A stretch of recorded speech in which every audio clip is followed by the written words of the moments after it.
Yo, so before that, for the listeners to know, before we started talking, I brought up to Adriel that I recently got a job at Joey, right? It's a part-time job, so I'm completely comfortable with talking about it. If you fire me, it's all good. But I was talking to Adriel and just saying, like, I feel like the restaurant industry probably does the most intermingling. What? Among like retail, financial, financial. Don't sleep on financial. No, don't sleep on. Yeah. But nah, but the financial have the cougars. Financial has some too, but the restaurant industry is just a whole different game. The restaurant industry is different. You have the servers messing with the cooks, messing with the hosts, messing with the managers. So it's a lot of intermingling. This is actually going to lead into a topic later on in the pod. I don't want to like ruin it for anybody, but I have in my past, I've had intermingled with a coworker in the past. So have I. We'll get to that at a later time. Yeah. So I'm not condoning or condemning rather. I'm not condemning anybody that has, but do it on a part-time level. Don't bring it to your full-time job. It's a little too messy. We're going to start this pod with some positivity because there's a stat out there that says 40% of couples who meet at work get married. So I can see that. It's either love and bliss, or your whole life will be upside down. I wonder how many like marriages got ruined because somebody started working one of those jobs. Yo, I'm gonna be honest with you guys. One of my first jobs, I was talking to this girl, but she was in an arranged situation, right? But she only came up for school.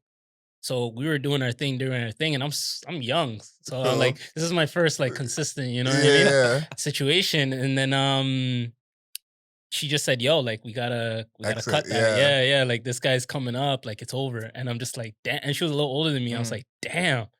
So I was like, almost crying in the rain, dog. I was like, damn, this girl did me like that. She just dashed me away, used me like that. But we're still cool. So it'd be like that sometimes. It'd be like that sometimes. Such is life. But yes, you are now tuned into. You are now listening to. You are now watching. You are now experiencing, because this is an experience, the Mayor's Office Podcast. Lay your horns off. I don't even have it set up. I feel like Chris got it over there or something. Oh, nah, you good, Chris? We'll set it up. It's been a minute, man. It's your boy Adriel Smiley, AdrielSmiley.com, Adriel Smiley Official. I feel like I haven't been on this pod in quite some time. In a minute. Yeah, no, it feels like I'm a guest right now. We're searching for part-time guests and stuff. So shout outs to Whitney. Yes. Witness. It's actually your birthday today. Happy birthday, it won't be when you guys listen to this, but yeah, give her a belated shout out. Shout outs to 47. I think he's been on the pod like 3 times now. He's been a good good backup. He's getting his ish on for sure. Yeah, for sure. He's funny, man. Yeah, he's good. He's asking for equity at this point. You gonna Joe Budden? You know what? He has a case. Yeah. So it is what it is. You're back. We're back full strength. And it wouldn't be full with just us because we got the 3rd member of the Mayor's Office Podcast. Talk to him. Hey, Chrissy Stacks Edwards in the building. 1990 Studios. Let's go. Talk here to pop my shit. We here now. That's the energy we need. I love it. So guys, I want to give the listeners, I want to give you guys consistent updates on my life. You know what I'm saying? Please. Like, We need it. Mans are single right now. Just trying to experience like just being by myself, enjoying my own energy, my own presence. Like me and my little dog, Layla. Shout outs to Layla. I know you're going to be watching. She watches every single episode. You feel me? I have begun the process of dating. Okay. I've begun the official process of dating, like legit meet up, text, meet up, do our thing. So can I ask you some of your stats if you feel free to share? How many? Look at this guy's face. I know. When a nigga asks you about your stats and you know it's not hooping, you're like, how many meetups have you had so far? And what has been like? Nah, I can't answer that question. I can't. It's been very minimal though. Okay, I'll be completely honest. You know what's crazy? I was thinking about this, if I was gonna want to talk about this, but when I came out of the relationship, because like of everything that transpired, and the fact that I felt like I didn't do anything wrong, I had as a man so much pent up frustration that I'm like, yo, I'm gonna like go crazy. I'm gonna fuck down the place. Yeah. That's not the right mindset to get in. Facts. And truthfully, like at my age and my mentality and the level of maturity that I personally feel like I have, it's just not the right setting for me to like try to date as many people as possible. Yeah. So it's been good. Like the vibes that I've been on have been great. Hasn't been a lot, as I said, but like it's crazy. This person might hear this, but like I went on brunch with one person, right? I'll beep her name, but yeah. No, So I you went told on, me about it. Yeah, it was great vibe, bro. Great vibe. I'd love to hear that. Yeah, and just good experiences. Adriel set me up though. I'm not a man to care, but I asked Adriel beforehand because I'm 5'7" 3/4 in a bit. In shoes? Soaking wet? Yeah, so I gotta ask sometimes, like, how tall is this girl? Like, I don't mind if a girl's like 5'8", 5'9", whatever. That's absolutely fine with me. The girl can be 5'10". If she's cool with me, I'm cool with her. I have no insecurities about that. Yeah. But just to be fair, so I know what I'm walking into, I ask, like, you know? Adriel told me that this person was... I think I said 5'6". You said 5'6". The person's 5'8". So it's cool. I'm absolutely cool with it. And this person's amazing. You know what I mean? Like, I'm not like gonna go down on one knee or anything like nothing crazy, but she's cool, whatever. Bounce back, Ralph. Yeah, there you go. So that's a crazy bounce back. That's too fast of a bounce back. But she's cool, whatever. We'll see where the vibe goes and everything like that. But you set me up on the height, bro. So did you notice as soon as you pulled up, or like, because I'll say this, I'm absolutely the worst person when it comes to height because I don't notice if girls are tall or short. Like, fair enough. I have an ex who is like 5'10", and we were dating for like 2-3 months, and she's like, I'm like, oh yeah, you tall. Like, I don't notice those type of things. So did you notice as soon as you walked up to her, or was it like, you know, something happened and you were like... I don't want to talk about this too long, but like I noticed from the pictures that like, okay, you know what? She's not like a short girl. Yeah. She's not super tall or anything like that. But not short. Yeah, but like it wasn't nothing like noticeable or anything like that. Like my vibe was so good. Like I appreciate her a lot. Like I want to hang out with her again. And yeah, that's pretty much my mentality with that. No, I'm happy to hear it. I'll say like the thing about height, like, because the first meetup is almost like a job interview in a sense. You know, like it's you got a lot of stuff you don't know yet, the vibe, how they are, their energy. Two things I really like pay attention to is like how someone dresses. I feel like Instagram, everyone can like take their best pictures, whatever, but you know, you got a kind of sense of how they dress. And the other thing is their makeup. I'm not a team anyway. Live, you know, get it how you live. Yeah. But what is your kind of regular? Like if I link with someone, they got some makeup on, I'll ask them, is this your regular whatever, or this is like you're going out? That's a good question to ask. Sometimes I don't know. I feel like that's too much. It's a little too personal to ask. But I'm not like you. I'm not AdrielSmiley.com. I was gonna say I see some crazy things.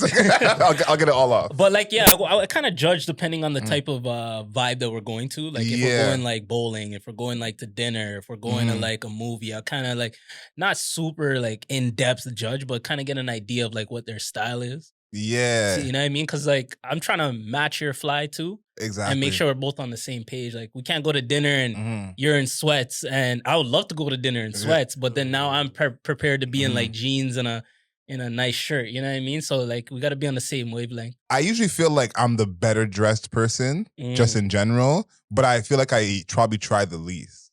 Like I'm definitely the type to like maybe not sweats, but I'll toe the line. Like some Nike splash pants. If I got some velour sweats, I'll wear those, you know what I'm saying? So I'll toe the line as close as I can. Yeah. If I can. So I feel like usually I'm the one who's less dressed, if that makes any sense. Okay. But you got to see someone's fashion sense. And the question is like, how quickly do you get into that bag of like, yo, let's meet up? Because I would rather us do that quicker, but I'm a busy guy. I often don't get the chance. Like, you know, we usually end up us being pen pals for like a month or so just because of the time. So what's new with me right now is I personally liked, before my last relationship, I personally liked to meet somebody in person, like friend of a friend. Like we met at a party, we met at a get together, etc. Oh, meet them in person to begin with. Yeah, like I like that vibe because you just knock everything out in the park. Like you get the fashion shit, you get the energy, you get like just matching each other's like vibes and shit like that. You get that, and even the height shit, you get all of that. Is like I'm not getting any taller tomorrow. You know what I mean? How I seen you here is how it's gonna be. Yeah, how it's gonna be. But now, like, I'm starting to get back fresh into everything, you know what I mean? So I'll try an app, like I'll go on like a Hinge or a Bumble or da-da-da. Then it's a lot of texting and da-da-da and just back and forth, back and forth. Now, my issue with that is I gotta read everybody's energy to see at what point do I try to push for us to meet up. Some women that I've noticed like that sooner, some women don't. So it's just tough for me to kind of navigate. Yeah. You can't, you don't know until like sometimes you sense the energy of the like, yo, we're rocking with each other, let's just, Yeah. But also I think it depends on like what kind of link you're gonna do, because I feel like if it's gonna be more of a serious link, like we're going to dinner or we're going out somewhere, then to do that quicker, I feel like you gotta plan that at least to be like, okay, let me plan this, and then to ask her if she's down, if she's free that day or whatever. But if it's just we're gonna just kick it and it could just be on some, because I think that like it's a schedule thing, It is. And if you're gonna link with someone consistently, because like you're probably getting to that time soon. We'll talk about this later on a different podcast, but where you're gonna have a consistent person who's like, whether they're your person or not, like I'm hanging with you every week because that's our day we're both free, or every time after work on a Thursday you always come over. Like yeah. That's about to happen soon, so it's like that's kind of what you're working towards, is like seeing someone's schedule of like, can it fit? Because sometimes that's ultimately how it goes. Is like I said, I always work nights, you always work days. We just can't even talk because. Yeah, and I've experienced that recently too, and I had to kind of just ease off and talk to continue my day and continue my life and whatever, and just like end cordially. But yeah, you're absolutely right, bro. If you guys don't match up your schedules, then it's like super difficult, and it's the relationship is so new. You guys haven't even begun to start the friendship part yet, right? So if you're not linking up in any capacity for me, if I start talking to you and we don't link up and we both have like some type of attraction for each other and energy towards trying to get to know each other, and we don't link up after about 2 weeks, I think it's a little quiet personally. No, it is. I think that's I agree with you, because I've had some people who me and them are still talking past that time, haven't linked up. And I'm like, I just even applaud you for like staying around in a sense. 100%. Because sometimes it gets busy. Like for me, like it could be, our plans don't fall through on this Friday. Your next time is 6 weeks from now. That's a reality. So it's like, I know not everyone's gonna want to stay and chill and pen pal with this man. Yeah, I can't do the pen paling, man. Not at 29, brother. Yo, the pen paling is dead for me, man. Before we move on, this is something that I definitely do not do, and I'm open to hear if y'all want to convince me to do this. Are you like, actually I know the answer to this already, but I'm gonna ask you anyways. Are you like a FaceTime person, like phone call person, where you're talking to someone new that like just talking for 3 days and you're like, yo, let's hop on the phone, let's hop on a FaceTime? Yeah, 100%. I've had times where the person I'm talking to like needs that, you know what I mean? Yeah, it just kind of depends on the person, but if it's for me, I would prefer to get the FaceTime out the way. I feel like that interpersonal connection, it speeds up the process. Let's get cozy, easier. Yeah, the texting can only go so far, because who knows how somebody receives like a late text, you know what I mean? Yeah. Or someone's texting you too much and you don't find that right balance. But the FaceTime is like, we can see each other a little bit. We can kind of talk, get each other's voice down, energy vibe. I'm big on energy, but yeah. No, that's a good one. Sorry, this came to my mind. I feel like Ralph is definitely the one to ask, because it's something.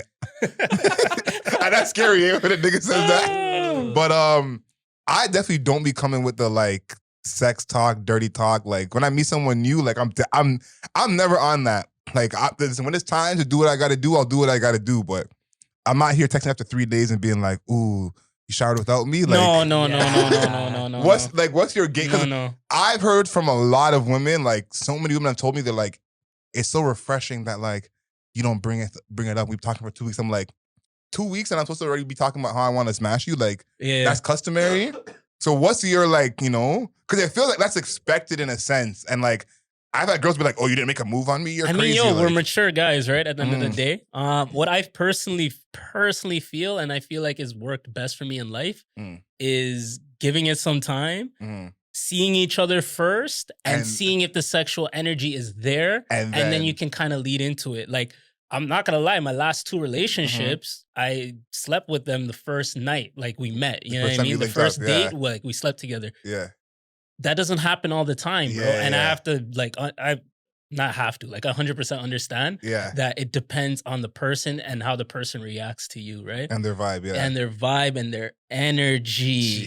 Jeez. So it takes time. I maybe some lighthearted jokes, kind of let her lead into some of those things too. Because women now are a lot less reserved than women have been in the past. So like if they really sexually feed off your energy, you'll feel it. Yeah. So yeah, you think you just said it now. Women were more reserved in the past. You were saying like like after 3 days, are you like hitting up like you shower without me? You think like Tinder and all like these like fast apps of just like connecting with like multiple people like quickly? You think that plays into like the culture of like dating nowadays? 100%. Because I'm like I'm pre-Tinder, dude. POF was a thing at my age, but like POF is crazy. POF we would just hit up some like wild girls just to like talk to them. Like I never actually met up with a girl off POF. Some pen pals, just to like, whatever, we're in college and shit. But like nowadays, like I hear some of my boys who are like still just out there in the field. And they're just they'll be late night, just like,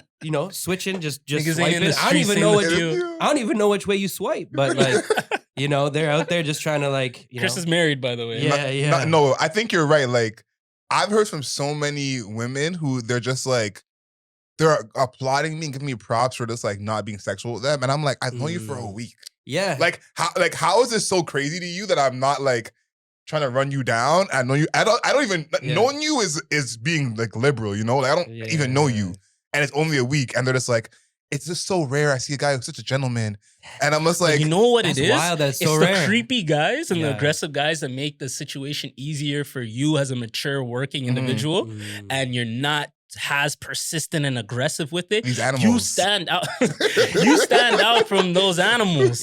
You stand out a lot from those animals because like. I'm not a woman, but I can see a woman's perspective of respecting a man that's like, he came to me at the right time, he pursued me at the right time physically, and that was okay. There's some guys out there, I hear horror stories all the time. It's crazy. There's some grimy brothers out there, bro. Yo, a girl literally, and me and this girl are cool, so if she watches this, she knows what it is.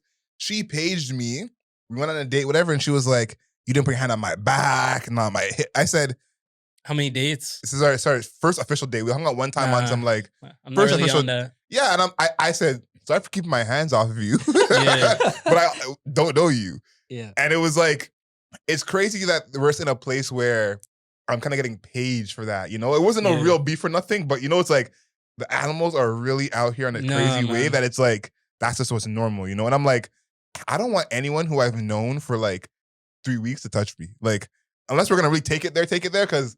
I have a next story to tell you off camera about that, but Patreon. We're making money today. Tap in for the bonus on our Patreon bonus episode.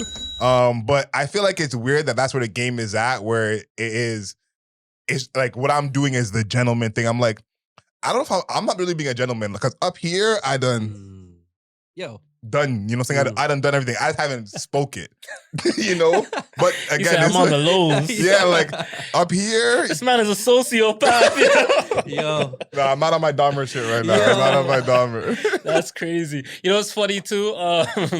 I'm like getting back in the dating stuff or whatever, but one of my friends, his girlfriend, super cool girl, like me and her are cool, whatever. She asked me, she's like, yo, how you holding up? How you doing this? How you doing that?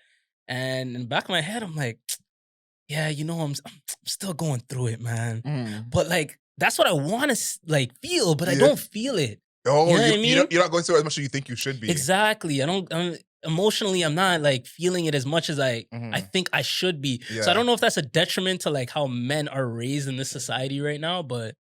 Nah, I say that's just meant that means that the move you made was meant to be. Like it was fair. If you're not feeling like that, then like you definitely like made the right call. And you kind of had like a grace period of time where it was kind of like a transition. Yeah, that's that's a good I feel like something being more abrupt as like Friday you're together, Monday you're apart might be more. But I had that time. Yeah, kind of a transition period where you were like, you kind of got to like discover your feelings in a sense through that time.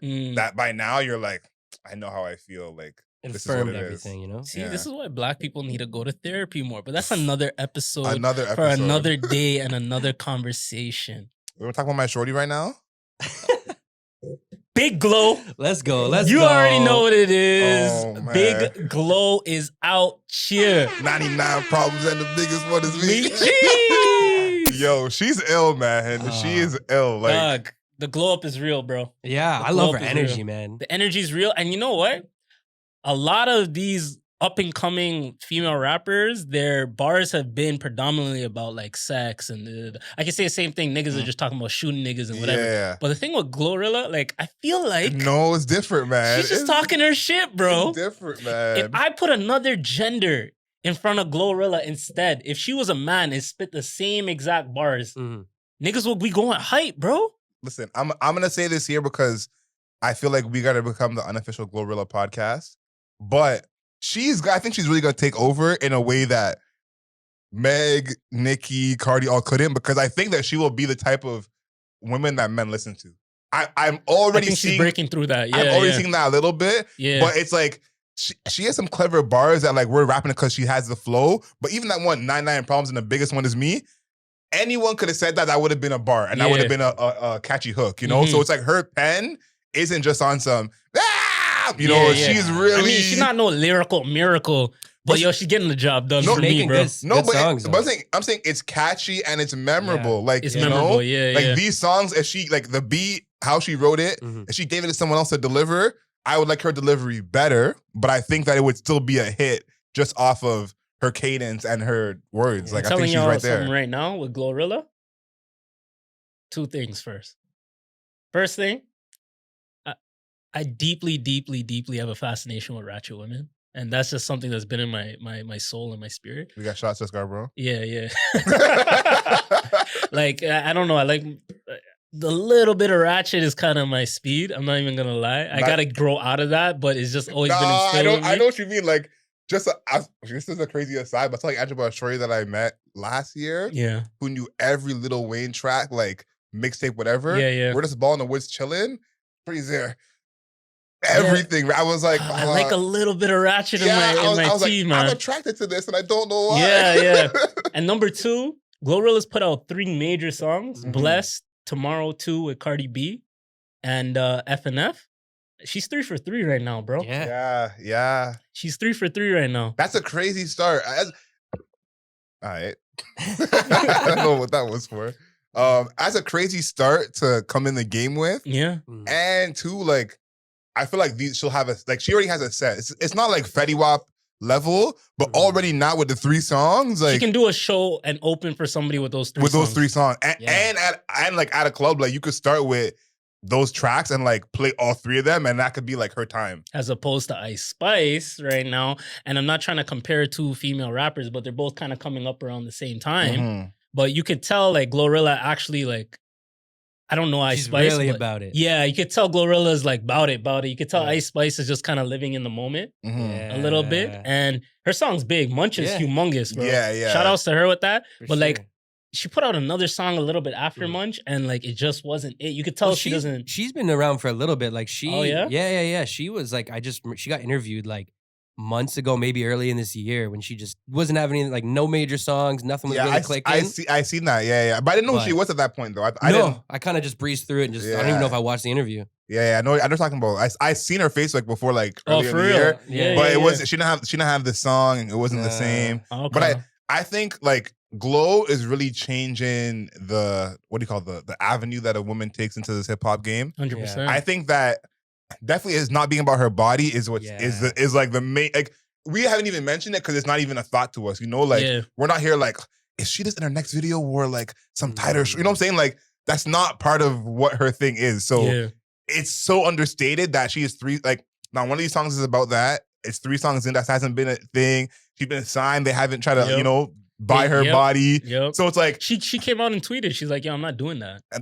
And that's what I love, because as she's growing, it's staying to what we know her to be. Even though we don't know her that well, she's a new artist. Yeah. But usually you see, even Nicki, when Nicki first popped up, you said, okay, this is not the same Nicki I seen 8 months ago. Yeah. So she's growing and growing, and it's like she's not doing all those stuff. The content hasn't changed. That's more important. Yeah. I'm just ready for that next feature that's not a Cardi or someone from that camp, because that camp obviously has a bunch of stars over there.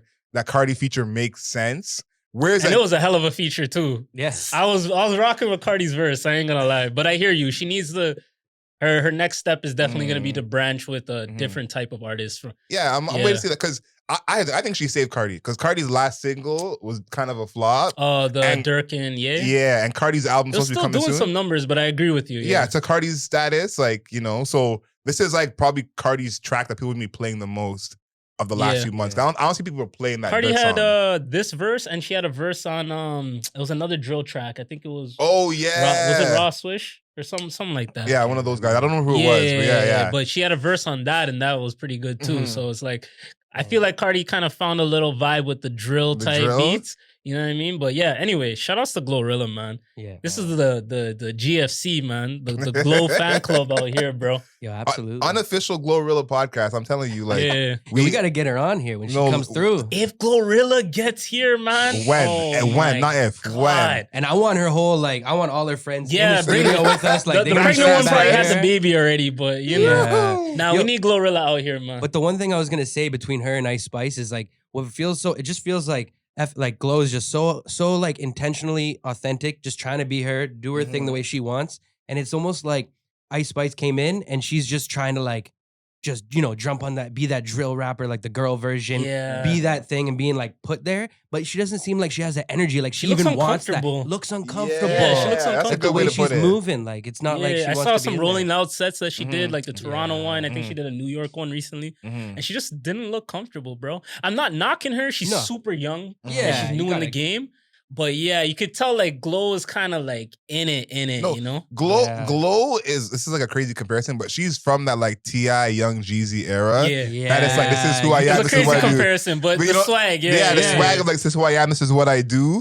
Cause I feel like, I said it before, especially when it comes to women in hip hop, as a man, they're gonna try and market you a certain way, but there's almost 8 different characters they could put you in as. As a woman in hip hop, Either you're gonna be a Nicki, Meg, whatever, or maybe you could be a Rhapsody, Lauryn Hill. Other than those two, it's where are they gonna put you? That's crazy. So Glo is realizing in herself that I'm my own lane here. This is the Glo lane. I respect that. And you know what I like about her too is I feel like she really does a good job of the thing I like about hip hop so much is there's all these different pockets that you can go into, the Memphis sound, the Detroit sound, the LA sound, the New York sound, even Toronto's trying to build their own sound. And it's with Ice Spice, she's kind of just put herself there, but I feel like Glo really kind of is, you can tell she's from Memphis. You can get that influence in her flow, the promo, in the way she moves. Did you see she did the promo for the Memphis Grizzlies? Yeah, dude, that was sick. I love that they did that. Yeah. Nah, she's There's so many artists that they could have went with that are bigger than her, and they went with her. Moneybag and them, but it's you know what? That's smart too, because she's hot right now. 100%. But and it's nice to see a woman doing that and getting in there and doing her thing. Nah, 100%. Shout out to GloRilla, man. So you weren't here last week, right? Or last episode. So I wanted to do a little thing where we talked about the fact that niggas will literally sample anything, bro. So last episode, I think it was the Dora the Explorer backpack song. A man made a drill record out of that. That's going too far. So now we have another song for the people right now. So Chris, I'm pretty sure you have the link I gave you. Yeah. This one, when I saw this in the document, you're confused? I was very confused. Big shout out to aside, have y'all seen Danny Brown's TikTok? No. Danny Brown's TikTok, goated. He has a little show he does. Oh, his podcast is sick. Yeah. Okay. His TikTok is proper. I seen clips. He's funny as hell. But when I saw this, I was like, there's no way they really sampled the ice cream truck. And that's really what happened here. And shout outs to TikTok, always putting me on these random ass songs. Yeah, I don't know. It's just a crazy game, I feel like. Because I just feel like, what makes you think this is a good idea? Obviously it's gonna get some views for sure, but these songs are not gonna have any lasting value. That's what I think about. It depends. Because there's some niggas like Sleepy Hollow, Chef G. A lot of these guys, they get some really good samples and body it. But this is not that though. This is not that. Yeah, Chef and Sleepy are a whole different ballgame. Yeah, it's a whole level. It's a whole different level. Yeah, cause that's the thing. I feel like as we go on talking about the sample shit, certain rappers can make it fly. If it was Fabulous or something, did you download Grammarly? And the beat was, Trackmasters or something different, not drill. Yeah. you can maybe be like, okay, maybe I can understand it. That's fair. But these guys are not the level in the first place. You have your head? Leaked by Adriel. Free top, I'm demon. Jackman, go get that. Go get that. So Jackman. And you better move Papa. Okay. Move like he don't fuck with the flockers. Move like he be towing his knocker. See a Sugar Hill team. We smoking your Trap's called Ice Cream Truck. Looking for a target. And she just wanna move. I put the gun right in my bitch boo. Everybody shot. Smoking all that. Jackman shit. Okay. You can make anything a red track these Don't days, run. bro. I gotta no move. Cardi B and you getting it too. And you fuck with the flockers, so you getting what the fuck? Move tight. I'm focused on the wrong things, but I hate the way everyone's dressed in this video. Well, yeah, dog. Niggas just be sampling every single thing. So I can't wait to see what's next. I think the sampling thing's getting out of hand because what's happening now is people are sampling more of artists or songs that are like currently popular or like newer songs. Back in the day, it was like you'd sample something from the 80s or the 90s and you're like, oh, I haven't heard this in a minute, or this is usually like a huge pop song. Now it has a hip hop flavor. Like that can be good, but sampling songs that are like 6-7 years old seems so weird to me. The only one I could think of that I really liked was when Nipsey sampled Party on Victory Lap. Like that was like, okay, I get it. That's a special track. Party singing, you're gonna put some raps over it. Yeah. But like, I don't know. Amazing album, by the way. Yeah, classic. But some of these songs, leave them alone. For sure. Leave them alone. All right, man. We're gonna get into the talks. Thing? Yeah. So a little behind on this whole thing, right? It's been about a week or so since this whole thing's happened. Yeah. But we still got to talk about it because it's going to be an ongoing thing throughout the entire NBA season. That's Ime Udoka. You don't know who that is. That is the current head coach of the Boston Celtics. Former head coach of the Boston Celtics. He has been relieved of duty for this entire season for having consensual relations with a female staff member. That kind of leads into some of the stuff we were talking about earlier. Although I was not making tens of millions of dollars. No. And he's in an extreme position of power. It's tough. It's tough. I think that my biggest question about this whole situation is about the phrasing of the initial report.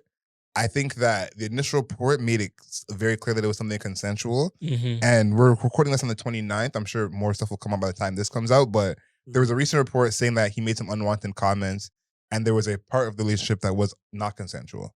And I think that is the issue that, that there's more to this. Obviously, we don't know the whole story, but I think the reporting of it is what I focus on, of the reporting it one way, then reporting it the other way. Because I think if it had come out initially that part of this relationship was not consensual, regardless of how it is, just that wording would be like, okay, we're done with Udoka, whatever it is. Yeah. Because originally, I know a lot of, including myself, were confused that how are you getting fired for having a consensual relationship?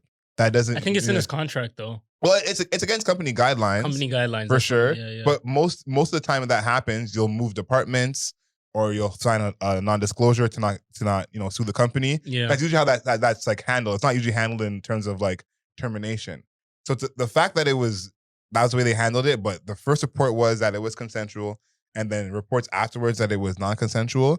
I want to know what was behind that. I feel like it was consensual because then he would be wrapped like circa immediately, right? I'm not. Here's the thing. I'm more concerned about like what are the particulars, because they're saying it's unwanted comments, but the actual relationship itself was consensual. I guess these comments came afterward. It was found out or whatever it is. Fair because enough. The rumor is that the woman who this is also married and has children. And it must be something serious for her because she filed the report. Yeah. So for her to file she filed the report. She filed the report, yeah. So for her to file the report and she has her own family that's, gonna be ruined by this, something serious must have happened. Yeah. And then there's a report that she was helping Nia move to Boston. I don't know if you saw that. That's crazy. She's on the financial team, so she was part of Nia's move to Boston. So I'm like, listen, we talk about coworkers. Are we confirmed it's that same woman? That's that woman? Yeah. Nothing is confirmed at this point. Okay. Nothing is confirmed. Because part of me feels bad because like I'll be in group chats with like the homies and stuff. And I'm like, yo, it's her.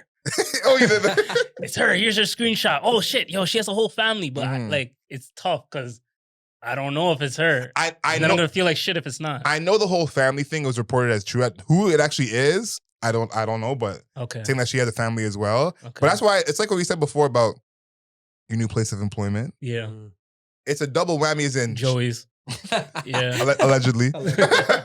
It's like a coworker. A coworker is a red flag in the first place. If you have someone and you're gonna smash a coworker, red flag. Yeah, they're also in a relationship.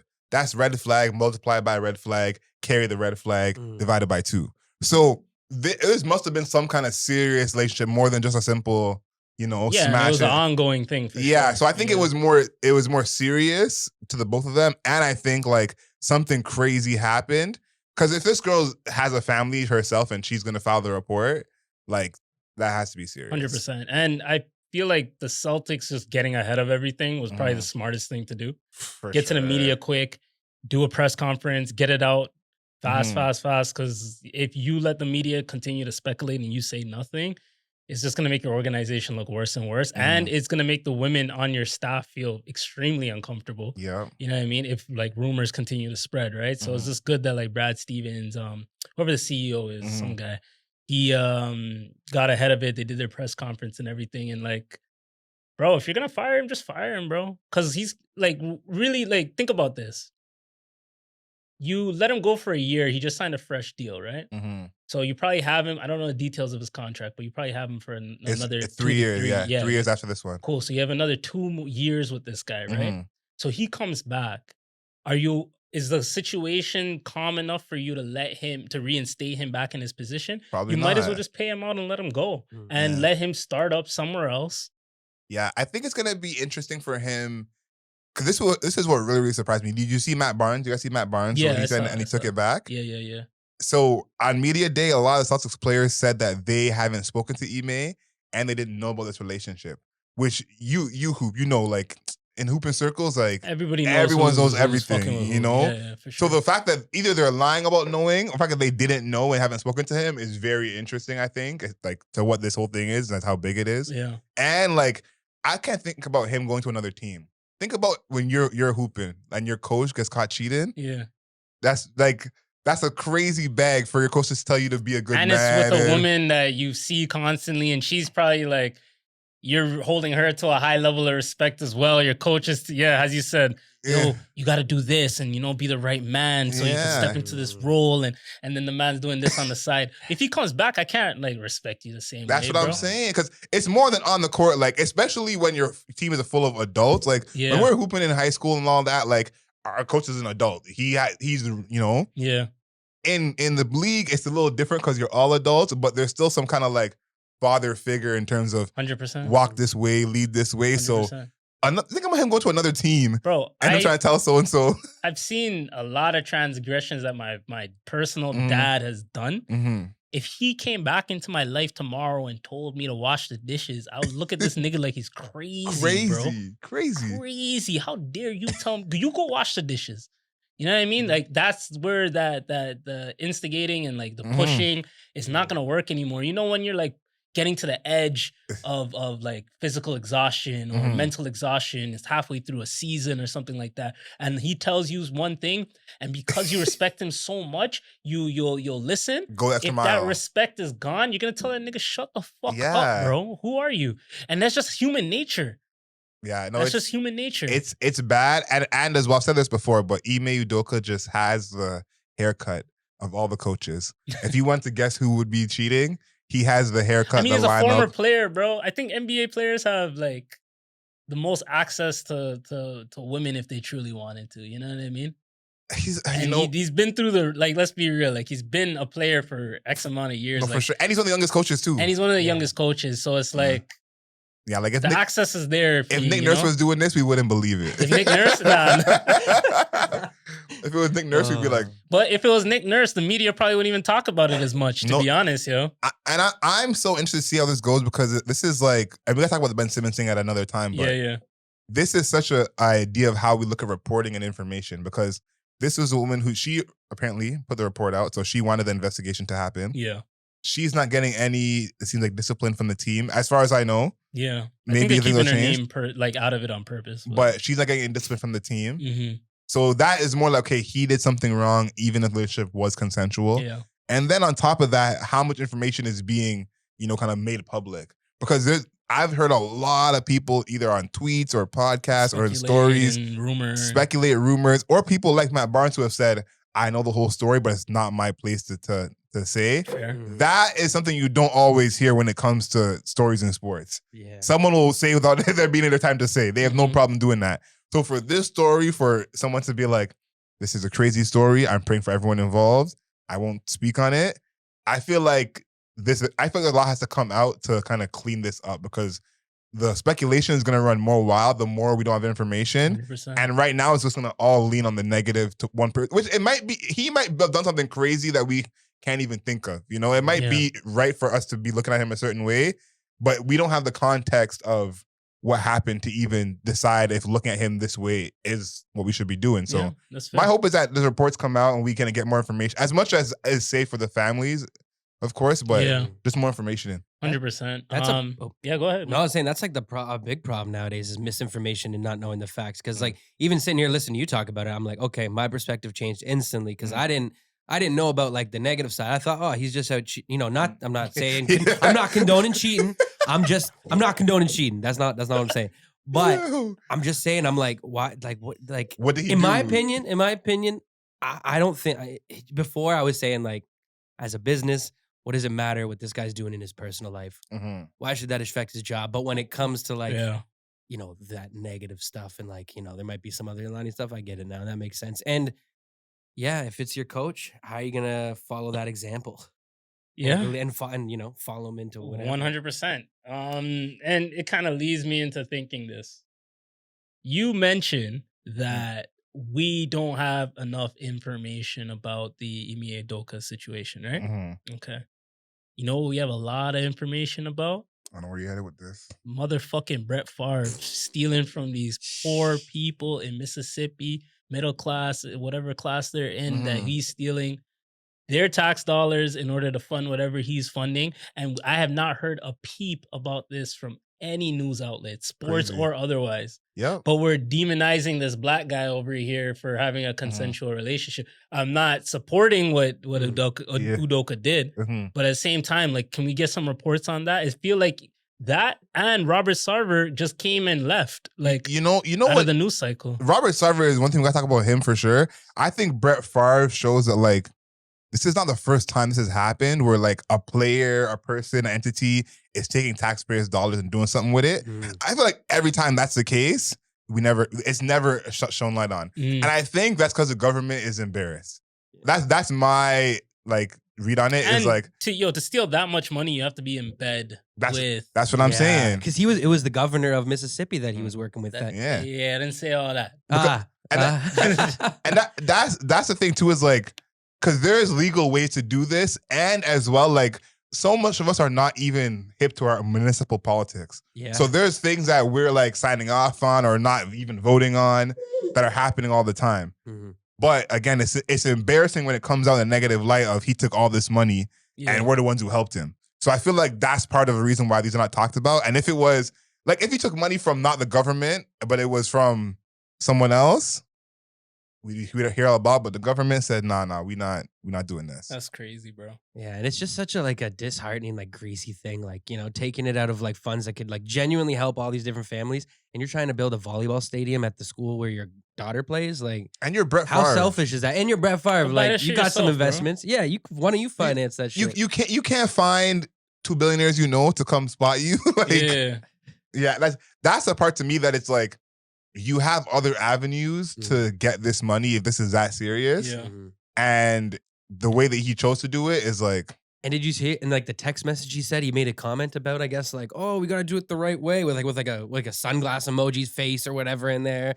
Like Sicko. A little tongue in cheek. Yo, some of these rich people do not give a fuck about the working class, man. Yo, hell no. Yeah. It's Look at Sarver. Sarver just going around calling people nigga at work. Like, what the fuck is this, bro? Did you see what Devin Booker said? Nah. Oh, yeah, I did. He's like, yo, man, I had a great relationship with Sarver. Like, yo, bro, you're his fucking meal ticket. Yeah, like and that's the part that's crazy is like, don't you feel a little different that Sarver's on his best behavior with you? That this is, you thought he was a whole different way. But Sarver been having rumors about him forever.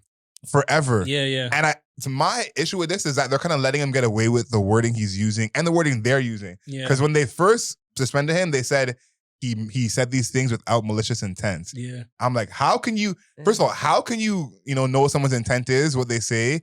Secondly, he didn't use a hard R. As I say, how can a white person use the N-word without malicious intent? That doesn't even make sense. He use a hard R, so it's okay. He said, hey, Chris, my nigga. That's how he said it. Everything's cool. Devin, my nigga. See, that's how he's going around the office. That should have been automatic, he's toast. And then when he released his statement, when he said he's selling the team, he kept saying, these are my words, not my actions. And he said, they're ignoring my actions of all the good things I've done for years. Yeah. And I'm getting in trouble over my words. And I'm like, I don't like that. Words have weight, man. And it's like, if you're in that position of power, and you're talking like that, how are you in your personal life? You know what I mean? That's just, you know what the wild thing about all of this is? Mm-hmm. He's going to end up, he's already rich. He's going to end up selling this team and the Mercury, the Suns and the Mercury. He's going to end up selling these teams, make a couple billy off of these teams, and we're going to forget all about this. I haven't heard one person talk about Donald Sterling in a long time, and he's probably still a racist piece of shit. Donald Sterling's living his life. Doc is coming out. You hear about that? Not Doc. They're doing a series on it. I didn't hear about this. Lawrence Fishburne is playing Doc Rivers. Yeah, this is a real thing. This is a real thing. It's like a mini series. I think it's gonna be on Showtime. Yo, on the Donald Sterling Doc thing. Rivers doesn't have a lazy eye. What the fuck are niggas doing, man? I let him get away with Showtime because it was entertaining. Yeah, but this is. I don't know. Who's playing Chris Paul? Yeah, I should audition. The dude from P Valley. I forgot his name. The rapper. Yeah. Oh, the rapper man. from P Valley. Yeah, that's crazy. Crazy. Yeah. Murder. Let's go. Murder's playing Chris Paul for real? Yo, what the fuck are we doing? Yo, he's got depth as an actor. Ew, crazy. Yo, how you go from playing a gay rapper to playing Chris Paul? Yo. To CP2. Listen, my issue is how much on-court scenes are they going to have? Because that Chris Paul handle, you cannot replicate. No matter how much you train. That nigga's not dribbling in that show, They better bring in Chris Paul. Oh, man. And we need a ginger to play Blake Griffin. It's going to be crazy in that bitch. It's going to be Michael Rappaport playing Blake Griffin. Yo, what is Showtime? You said what the fuck? I think is so. Showtime Yeah. doing? See, because HBO they do good casting. I'm interested to see how this goes because this is what just happened. That's the same thing about the sampling. Mm. Our attention span is so short that this would usually be something that we would do 15 years from now. Yeah. This just happened. There's people who are still work for that team. Now it's been enough time in the NBA that Blake's on a different team, Chris Paul's gone, Doc is gone. But this just happened. Wasn't 2019, 2018? Yeah, something like No, it was 2014, 2014, 14? It was when the Clippers were in their heyday. Yeah, it was 14, 15, yeah. But I'm like, think about still. Think about Showtime, that the Lakers series, that's talking about the 80s. That kind of adds up. This is a series that they're doing now. Crazy. About something that happened a couple, years ago. You don't even have the full story. Yeah, so I think that's crazy that we're even attempting to do that. You know what I mean? That the Jeffrey Dahmer thing, that was so long ago. You have so much information that you 100%. Could really piece that together. Yeah. Speaking with the families, all that stuff. This we're getting the show before Chris Paul and Blake have even spoken openly about it. Bro, these guys haven't even retired yet and we're getting the fucking show, bro. Yeah, so I think that's a little OD for me. That's crazy, bro. Yo, speaking of Dahmer, I think it's kind of spoilers if anybody hasn't watched it yet, but it also happened in real life. Yeah. These are all that. That's gonna be one of my points too. These are all like actual events. It's not fictional by any means. This man killed 17 people, right? I go on TikTok and I go on IG Reels and shit, and people are doing their jokes and shit like that. Crazy. That's just what pop culture is. Anything that's popular, people are making jokes and shit. I find it okay to make jokes if this is a fictional series. You know what I mean? If we watch a fictional series about a serial killer, but for people to say, yo, nah, I was so mad when he killed that guy. Yo, the man's actually dead, bro. He's dead. His family is still grieving. You're mad about the actor who wasn't born when this actually happened. You know what I mean? He was such a nice guy, man. Fuck, I was so mad that episode when they killed him. I'm like, yo, what the fuck are people? This true crime era is fucked up, man. It's crazy. And the thing I realized too, it's more about how we accept media and news. Because back in those days when someone's a serial killer and it's on the news, that being a news cycle is a whole different bag than now. You think about what happened with Johnny Depp and his ex-wife, like that was a big deal. Well, me and you weren't watching that, like, yo, they just like that wasn't what it was, you know? This happens 15, 20 years ago. Everyone's seeing it. It's a whole different thing. And the tone is more somber. The tone is not sensationalized of this is exciting, you know? That's kind of where everyone's at now when it's like, if a dude killed 17 people, there should be nothing exciting about that. Bro, it's not Game of Thrones. Like, these people are they're actually real dead, people. Bro. There's probably like families that have relatives that are still affected by that shit to this day. Exactly. This is not the first time they've created Dahmer in some type of like medium. Through media, there's been multiple movies, biographies, like docu-series, all that shit, where he's been portrayed by multiple actors, XYZ. So the family has been constantly and consistently going through being this against this and going through it, yo. So like I feel for them, bro. Can you imagine if like your uncle or something was murdered by Dahmer, you know what I mean? Which is more likely for us because he killed a lot of black people, men. You know what I mean? And it's just tough to kind of see people like take it for a joke. Yeah, dog. I don't know, man. Like the sympathy in this world is it's slowly not existent. dwindling. It's not existent. It's honestly very sad, and I think people should be embarrassed, honestly. I think that like someone like him should not be celebrated. I understand how like this the most popular genre, you know, especially in podcasting too, like the true crime podcast. Oh yeah, they're like, killing us in views. Yeah, like the most popular genre. So I understand it, but I think about the fear that went along with that. That wasn't just the people dying. Like my mom is from that era with like the LDS church, a lot of these serial killers. So there was a time when wherever you lived, if you're in the middle of America, you're just shook because this happened in Milwaukee and I'm the next state over. Yeah. And you may not even know nobody, but your whole town is now closing everything early because so-and-so's on the loose. 100%. You know? So there'd be someone who's had like... We never felt that fear, We never felt that. There was a golden age of serial killers from like 1980 to like 99. It was like the golden age. That's fucked up, bro. Like, the only time I hear golden age is comic books, bro. Yeah. Golden age of serial killers is nuts. It's nuts. Wow. So it's like, people went through that trauma of like, yo, we have to lock our doors. Thank you. I got to make sure my kids after school, they're getting home. You know, you have mans like Wayne Gacy. You have all these guys. I don't want to go on a list and a tangent. But yeah, at the end of the day, bro, you can watch these shows and be entertained, but like, yo, to take it to the point where I'm seeing TikToks and comedy and people making light of situations, because I don't know, it's weird to me, bro. It's still so recent, you know? It's still very recent. Like there's people who were around that time who are still alive. And I feel like as a fan, and this is, I forget who said it, but this is an amazing quote. As a fan, we feel so entitled to whatever art we enjoy. And this goes to one of our next topics with Caleb from Stranger Things talking about getting racism. Like, we feel entitled to the art that we enjoy, that we feel we can say that we don't like it, speak on how it should be changed, speak on the characters. And it's like, when Picasso painted something, no one's ever been like, yo, you should paint like this. You just saw it, you rocked with it, or you didn't. Yeah. Which is how art's supposed to go. Yeah. But now, art is like... Everybody has a say. We all are like, nah, you should have ended it this way. And it's like, you would never do that back in the day. You know, you would never, whatever show from the 80s or 90s, you would have never tell the Fresh Prince of Bel-Air and be like, you guys ended it the complete wrong way when you see Will on the street. You're just be like, thank you for the show. Thank you for giving that to us. Because you have no control those times. That's why I kind of appreciate Breaking Bad, because it was like, and Sopranos to an extent, because those are the last few shows before the internet really started influencing television. Breaking Bad's a good one to say. I was like right on the cusp. Yeah, because like a few years after that, it was like, boom, people were influencing television. So you don't get that positive, creative mentality. Like you watch a show and you're like, yo, they did this so well.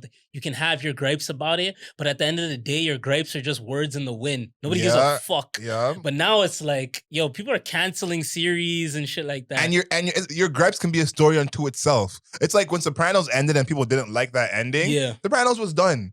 What story you gonna write at the end of the show? The show's done. What you say doesn't matter. Now it's like, sources say people don't like Sopranos, and it's like its own separate story. Yeah. And it's like, we don't need to do that. The art can be its own story. The niggas that fucked up the last seasons of Game of Thrones, like these guys have been hired and fired on multiple projects at this point.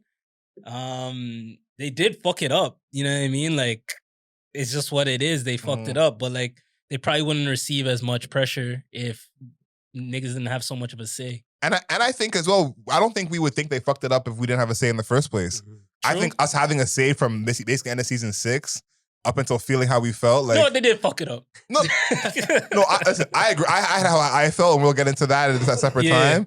But I think that we would have been more accepting. I feel like there's shows that ended that we watched in the past that when you watch it now, you're like, not the best ending. Okay. But your mindset is to be like, however y'all do it, I rock with y'all. You know? We didn't come into Game of Thrones the last season like that. We came in like, if you guys don't do it these 3 ways, then we're beefing. So I think that's part of it as well. Yeah, it's a blessing. It's a blessing, you know, a blessing and a curse, but it's a blessing to be able to, you know, have a voice and, you know, you can, you know, rally the troops on social media for like a positive cause and like, you know, put that stuff out there. But then it's like almost like so many people feel too entitled that their opinion is like so much more important than it is, just because, you know, they can fire off these tweets from wherever they are, post these TikToks and stuff like that, you know?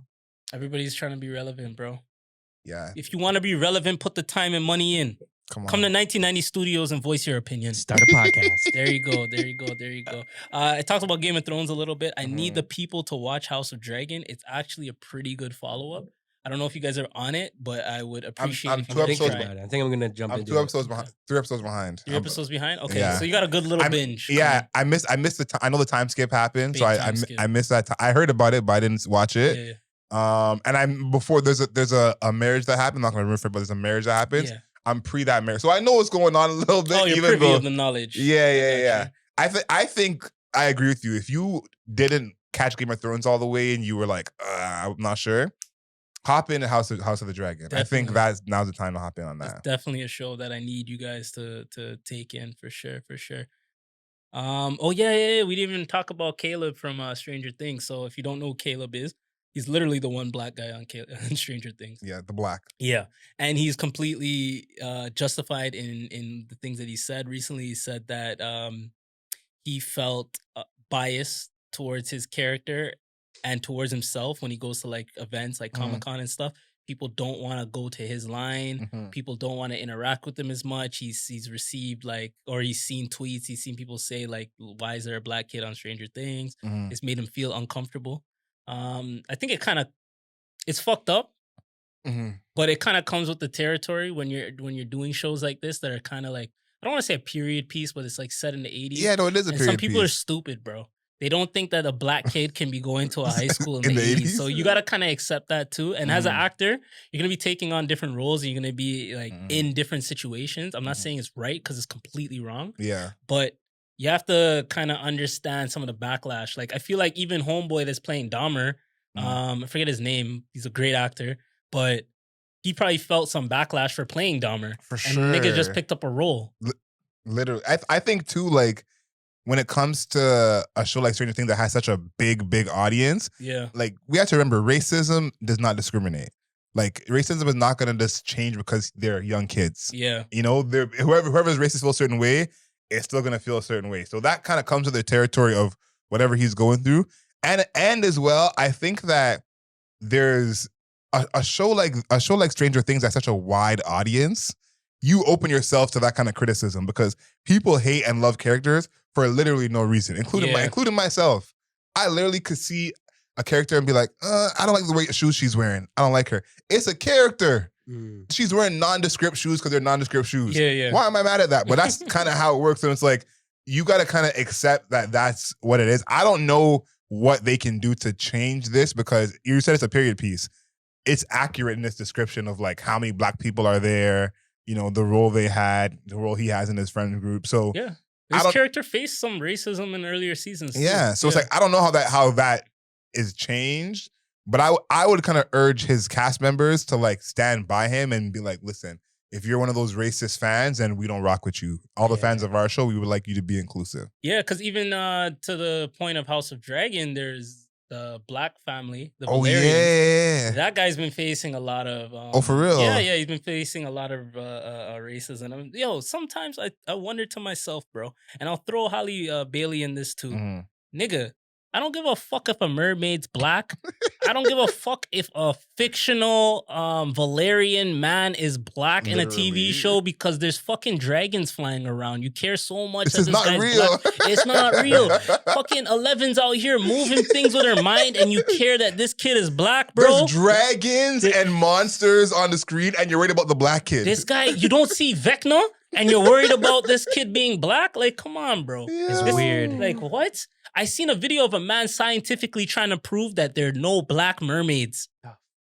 What? Who mermaids cares? are not real in the first place. Like, yo, didn't they think manatees were mermaids? Like that was like the thing, right? Oh, like, they're not even a real thing. I just think like this is a crazy place that the internet and the world is in, that you're complaining about things and people who are not real. Yeah. Like, it would be wild to me if I watched Fresh Prince of Bel-Air and saw the episode where Will is dunking and shooting from half. Yeah. And I said, this is not even accurate. Yeah. No one can shoot like that. He would be in the NBA. Yeah. Like, he's not real. Bro, my only argument to that for them is if it has nothing to do with the character itself, then I don't care what background they are, bro. Yeah, it doesn't matter. But yeah, I don't want to see a white man be Black Panther. That's completely different. They're very different. You know what I Very mean? different. But like a fictional mermaid, yo, she could be black, brown, yellow, green. It's not gonna matter, bro. It's a mermaid. It's fiction. Yeah, I feel like, again, this goes back to people having too much of a voice, like to say whatever they want.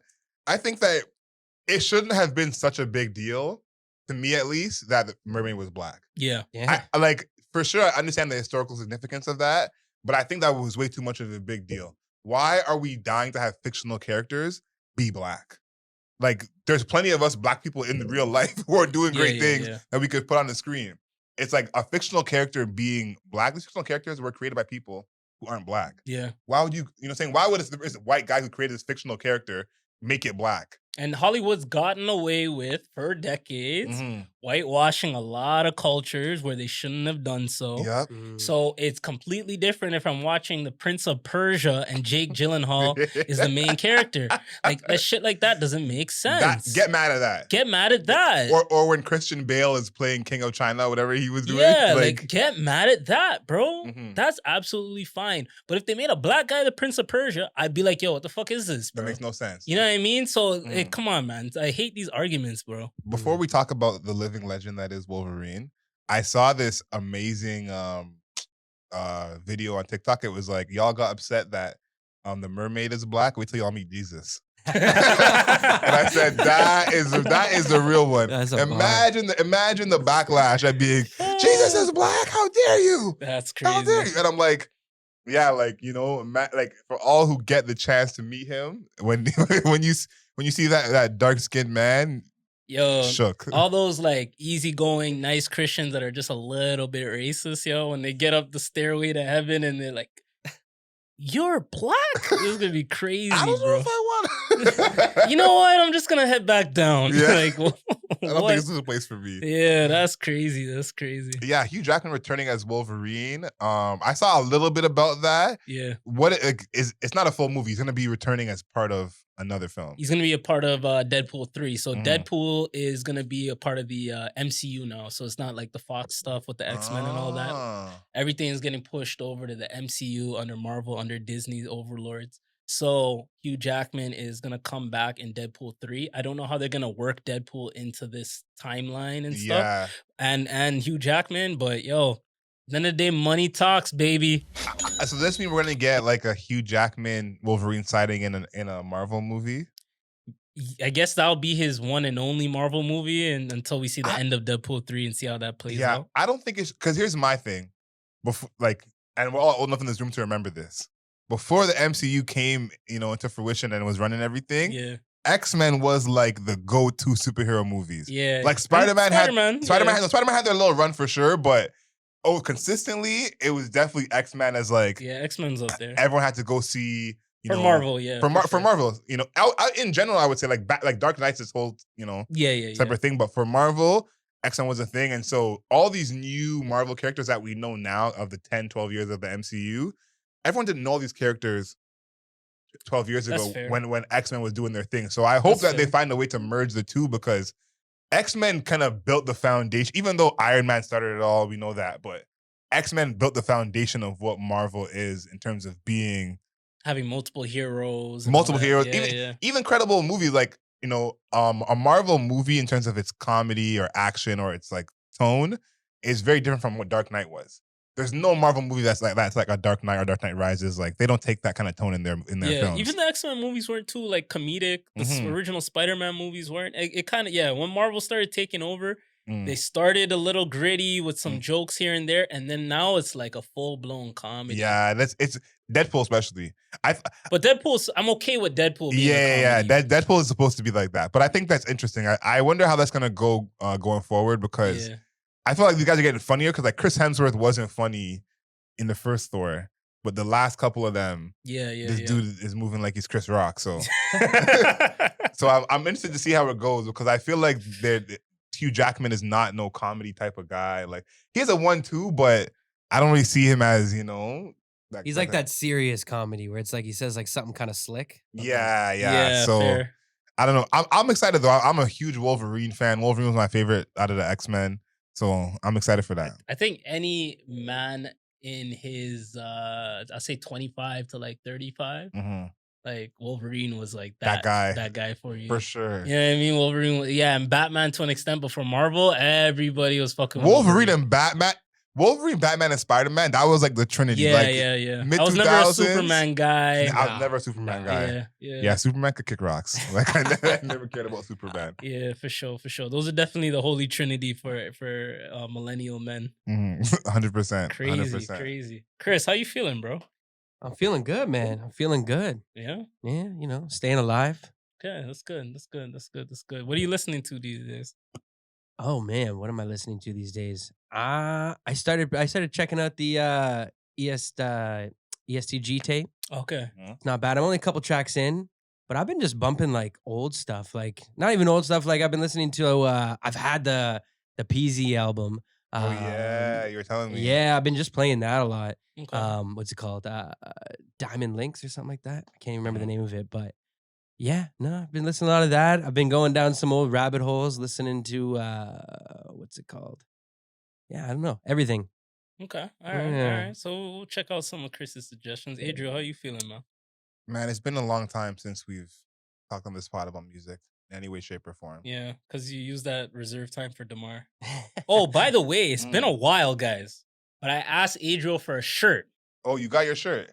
And he's a man of his word. Jeez. And I got my shirt right here. You can see it. It says Cool Table. So shout outs to Adriel. He gave me a shirt. Good looks. He arms me telling me about a height of a certain person, but he did get me a shirt. So I appreciate you for that. Yeah. So shout outs to the listeners. Yeah, shout outs to the listeners for sticking with us. Always. Episode 22. Listen, I'll say this before I give my non-rap suggestion of the week because we're taking it way back with that. Yeah. I've listened to a lot of ASAP 12E. And if anyone's not up on ASAP 12E. 12E's hard. 12E's very underrated. Very, very underrated. Yeah, he's just consistent. And his beat selection is A1. Yeah. His beat selection is crazy. So listen to a lot of ASAP 12E. But my non-rap suggestion of the week, I feel like I got a gift. I feel like I see artists before they blow. And I feel like I always somehow find the artists who blow up. This person is one of those people, Sam Smith. This is from his first EP that's like when he was still only in London. The song's called Nirvana. This song is what started kind of him blowing up, but he had an EP with a bunch of remixes of this song and another one. And it was like Kenny Beats, Chainsmokers, a bunch of DJs did a bunch of remixes of this. So Nirvana by Sam Smith, my non-rap suggestion of the week. That's big. I mentioned this gentleman a few times. He was a Creator Showcase. I had him as one of my non-rap suggestions as well. But Gifted, doing it big. He just dropped another single. I'm rocking with it. I'm vibing to it. Big supporter of the podcast. Music is on point. Mr. Oh No. Y'all go check out that track by Gifted as soon as you can. I'm happy we're finally getting like more music, like this is like pretty recent from Gifted to have like some music come in. So he's giving the fans what they need. Nah, it's about time. Like I know everyone's got their Frank Ocean and we could wait 7 years for a track, but I like that we're getting, something soon. Like yeah. And Gifted, I'm looking right at this camera. We need you on the podcast. Stop running. We need you on the podcast. Nah, he's a busy guy, so sometimes he'll hit me. He'll say, yo, I got some time here. Can you? Nah, bro. You tell me a date. We need to get you on the podcast. Gifted. Yeah, stop running. There stop you go. running. Stop ducking the smoke. Chris. Yeah, I've been, okay, my non-rap selection is going to be Georgia on My Mind by Willie Nelson. Willie Nelson. Yeah. Georgia?